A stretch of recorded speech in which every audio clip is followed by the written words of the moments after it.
یہ بھائی کہتے ہیں کہ ہماری والدہ کہتی ہیں کہ نمک زمین پر نہیں گرنا چاہیے، کہ اگر نمک زمین پر گر جائے تو قیامت کے دن پلکوں سے اٹھانا پڑے گا، یہ بات کہاں تک درست ہے؟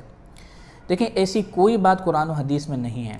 جب ایسی کوئی بات قرآن و حدیث میں نہیں ہے تو اسے وعید بنا کر پیش کرنا یہ شرعاً جائز نہیں ہے۔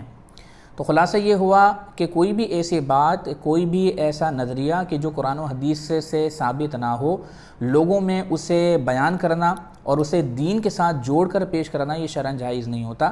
تو نہ ایسا قرآن میں ذکر ہے، نہ حدیث طیبہ کے اندر ذکر موجود ہے کہ اگر نمک زمین پر گر جائے تو قیامت میں پلکوں سے اٹھانا پڑے گا۔ ایسا کچھ ذکر نہیں کیا گیا۔ جب قرآن و حدیث میں ایسی بات ذکر نہیں ہے تو لوگوں میں اس طرح کی باتیں پیش کر کے ان کو تشویش میں مبتلا کرنا درست نہیں ہے۔